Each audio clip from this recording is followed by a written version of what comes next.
Well, hello, educator friends. I am Ross Braun, the host of the School Life series, former elementary principal, and now the VP of Business Development at School Life. I also have the honor and the privilege to work with schools and districts all over the country, providing customized professional development just for them. And I have to say, I absolutely love my work. And we're going to talk about why that is the case here today. But you may be thinking, where's Ross's guest? Yeah, this is true. I usually always have a guest in the School Life series. I've done a couple of these, but I want to try something new in 2025. And in between our guest episodes, I just want to provide some bite sized PD for you. So these are going to be topics that I usually present or work with schools on all across the country. And I've seen tremendous impact at these schools from their culture to attendance rates to academic success. And I want to share it with everybody. And so you're not getting the whole session, you're not getting the whole time, but let's take 10, 15, maybe 20 minutes and just get better together. So I want to start off with a story from a local school that I was at just last week.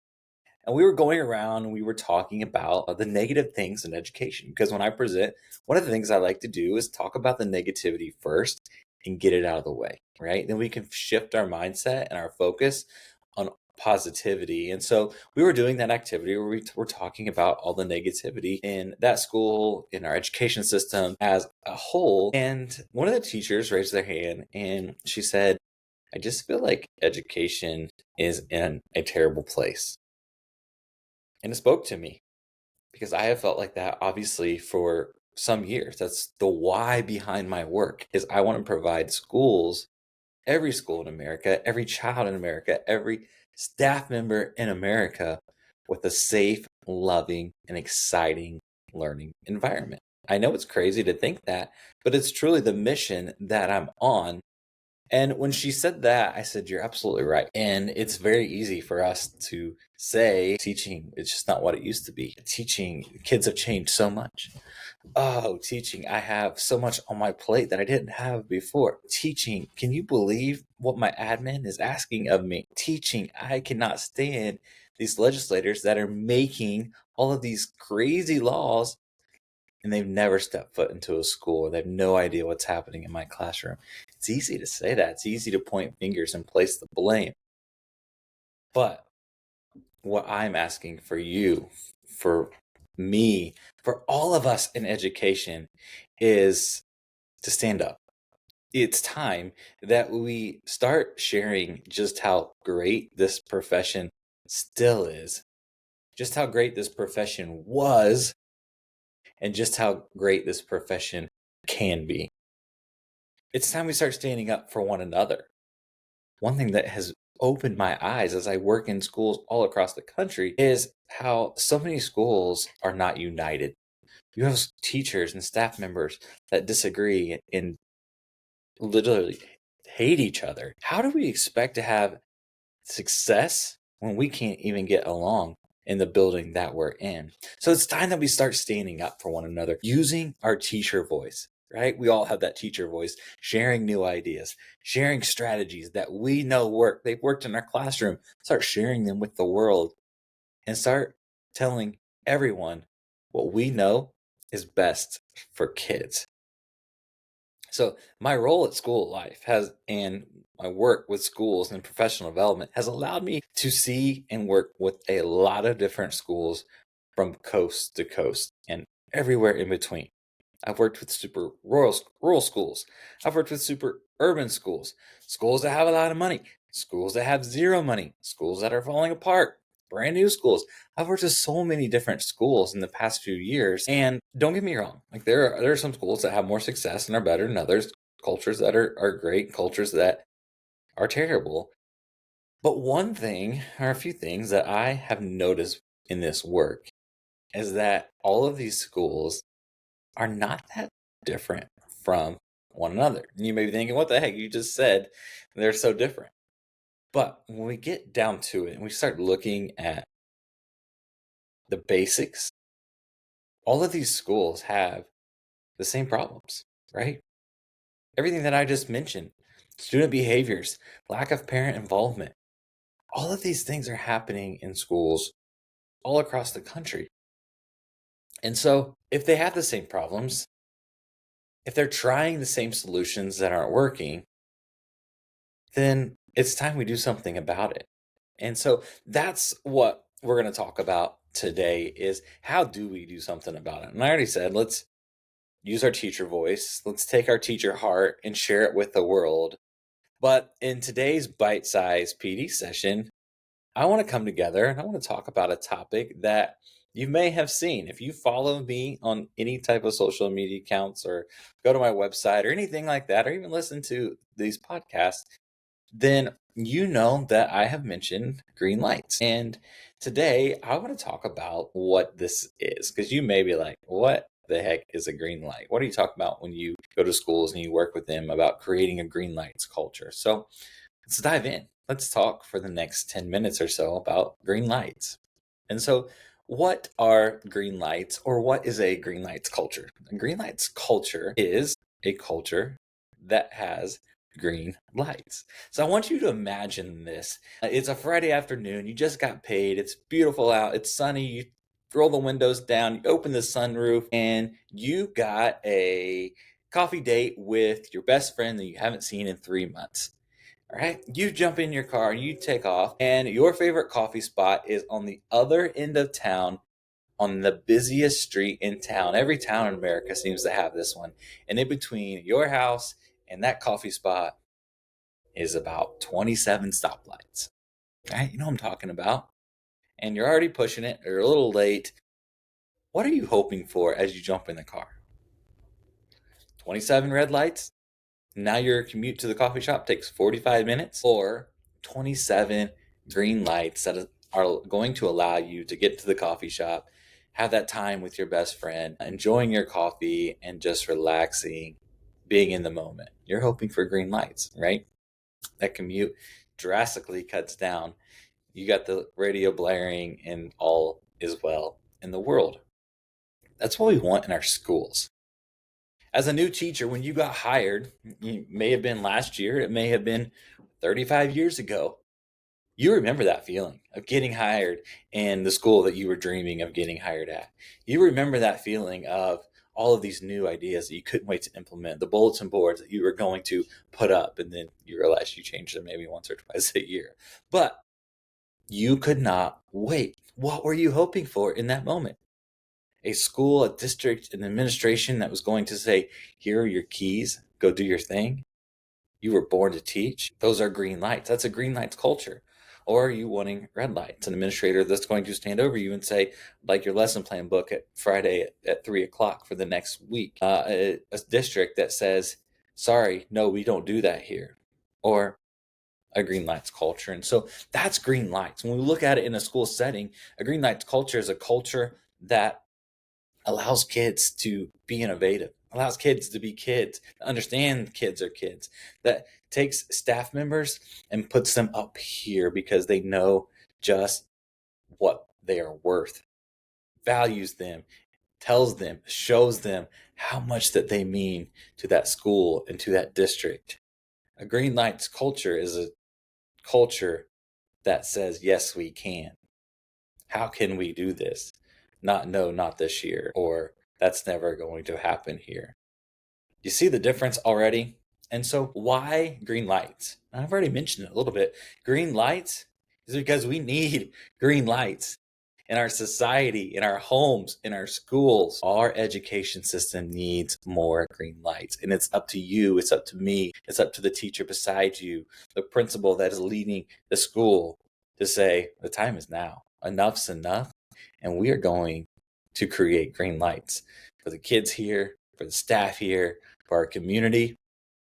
And so to me, I believe that if we want to create a green lights culture, that we have to really get back to what I believe are four very basic principles or foundations that education was founded on, that we've seemed to get away from the farther and farther down the road we get. But if we get back to these four basic principles or foundations, this is when we can start seeing true results. And I've seen the results. I've lived the results. I've been there, and I want you to have the same results. And so these 4 principles are, number 1, relationships. Because in any type of impactful and meaningful work, we have to have strong relationships. And your relationships are not just hi, hello. Your relationships are genuine, they're transparent, right? They take intentionality to have these type of relationships. And when you have genuine relationships with the adults in the building, when you have genuine, intentional, strong relationships between the adults and the kids in the building, when you have genuine, intentional, and strong relationships with the parents in the school or the school and the community, then the sky's the limits. Number 2 is support. Because you can have really strong relationships and you can have good ideas, but if you don't provide the right support, then are we really going to see results? And so when I think about support, I think about individualized support for every single staff member. Like, what do you need? This is your classroom. How can I support you? Because every classroom in our school should not look and feel the same. Why? Because every single teacher in our school teaches a little differently than the teacher beside them. All right? Acts a little differently than the teacher beside them. And that is okay. I want that. Why? Because every single child in that classroom does not learn the same. Correct? Let's not put them in a box. And then number 3 is opportunities. And so what do I mean by opportunities? Opportunities are really what Greenlights is all about. Opportunities for students to be their own person, to learn in their own way. Opportunities for our school to engage families in our community in new, innovative ways. I just recently saw a school that I work with in San Diego that had a Lego night for their families. This was the first time they did this, and their turnout was unbelievable, right? They have so many families that are coming in just to build Legos with their kids. I absolutely love this idea. Why? Because it gets families to the school, because it allows families to spend time with each other, it allows kids to show their parents how innovative and creative they are. And there's so many perks to this. But I saw that and I thought, wow, that's a green light, right? That's something that's new and creative. And they said, we're going to try this. And it may fail or it may succeed, but it's an opportunity to get families into the school. And so those are opportunities. Opportunities like, well, one thing that I loved that I did as a principal was started a For the Kids Friday. So For the Kids Friday was when teachers, the dress code was lenient. You could wear whatever you wanted on Fridays as long as it met, the dress code, and it made you the best educator that you could possibly be. But there was a little bit of a catch there. You could do that, and you could wear sweats every Friday if you wanted to, as long as you made Friday special for your students. Tried something new, something that you didn't have time for Monday through Thursday, something that you just thought wouldn't work, so you didn't want to take that valuable class time. Fridays were your green light day. If you weren't creating green lights Monday through Thursday, then Fridays was the day to do it. Create something special for kids, something that they'll remember for a lifetime. It doesn't have to be huge, dramatic, and a room transformation every Friday. It can be something as simple as, doing a science experiment. Fridays are your day. And so those are opportunities that I'm talking about. And then the 4th one is my absolute favorite, and that's love, right? That teacher heart that we all have inside us, showing our staff that we love each other. Because it wasn't until I was a principal that I really had my eyes open and I saw the impact that adults have on each other. It can be in a negative way, and I've seen that time and time again, but it can also be in a positive way. But at the end of the day, you're there for each other. And some of the adults in your building have no one else in their life that they can talk to except for you. You may have a whole community and tribe behind you, but the person next to you just has you. So don't take that loosely. Don't take that in a way that you for granted, because they may be going through the deepest, darkest times of their life. And I had staff members go through this as a principal, and I saw just the impact that each other had. And they need you to go through those times in their life. And then obviously, when we think about love, we think about our kids, right? Our students. Each year as a teacher, you get to build this special family at the beginning of the school year. And you get to water that seed all year long. And then in May, after June, you get to see that seed continue on to the next grade level, and so on and so forth. And as educators, sometimes we don't get to see our harvest at the end of the school year. But what's really special, and I've seen this time and time again, is when you're pushing the cart through the grocery store and someone calls you by your name, by your teacher name, right? Mr. Braun, Mr. Braun. They're flagging you down, waving you down. And you notice there's a couple little kids behind them. And they say, I want to introduce you. This is my spouse. These are my kids. You'll never believe what I'm doing now. And they share their career with you. And then they say, thank you. Remember that one time in 5th grade that we did that experiment? Or remember that one conversation that we had in the hallway in between passing periods in 6th grade? And you told me this.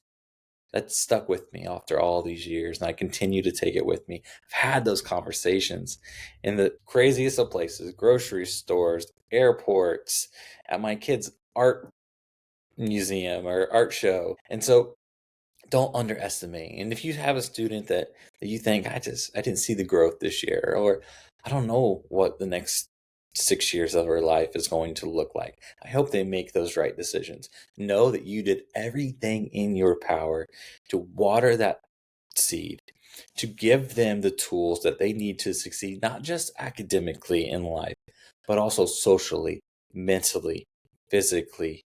Pour into them and know that you did your best, because you're an educator. You are truly making a difference day in and day out. So those are my 4 foundations to what we need to do to get back to education, to get back to what it was, to create green lights in your school, for your district, for your community. And if we do this, what can we do? All right, we're going to see results. Not only are we going to see academic results, but we're going to see a culture that is truly something special. And so a Greenlights culture is going to bring a community together. It's going to make students and staff members want to be at your school. It's going to build that culture that I talk about a lot, a culture that I get to be at instead of have to go to. If you would like to know more about Greenlights and have me come to your school, have me come to your district, or you just want to have a conversation, then you can reply or comment on this episode. You can go to my website, www.themrbraun.com, and I'll reach out and I'll respond. You can go to social media and DM me. There's all kinds of ways that you can reach out, and I would love to have a conversation, because one of the things that I say every time that I end a session, regardless if I'm at a conference or at a school, I say, I'm in your corner. And I mean that. I've literally spoke and have had an impact on thousands of educators in the past few years, and every single one of them have me in their corner. They can do all the things that I just mentioned, and I'll respond. And if I have an answer, I'll shoot it out. If I don't have an answer, I'm either going to do some research, or I'm going to find someone in my community that can support them better than I can. And so if you're listening today, know that I'm in your corner. Know that you have me here for support. It's not going to cost you anything. That's not who I am. My why is all about impact. How can we impact each other? How can I have a positive impact on education and as many students as I possibly can? So hopefully you enjoyed this bite-sized PD, a little introduction to what Greenlights is all about and why I talk about Greenlights so much. And I'm excited for our next guest on the School Life series. We'll be having them next week, and so you'll be seeing that next episode. But if you like this bite-sized PD, then let me know about it. All right, comment share, reach out to me. If there's a specific topic that you want to hear me cover or we need to dive into, let me know that too. And then last but certainly not least, if you're listening and say, I want to be a guest, then I want to have you as a guest. I want you to share your story. I want you to be able to share your expertise with educators all over the country. That's what this platform is for. It's not about me, even though I did a lot of talking today. It's about impacting others, building up education, providing a platform for educators to use their voice and to make a difference. And so I thank you for listening. Continue, please like, share, tell your friends, because what we're creating is something really special. It's not about me. It's not about school life. I mean, even though we do impact thousands of schools all across North America and our work is really special and really impactful, it's about you. And it's about the students that are sitting in your class at those desks, their future, their lives, and what we can do to support them. So until next episode, as always, continue to be great today.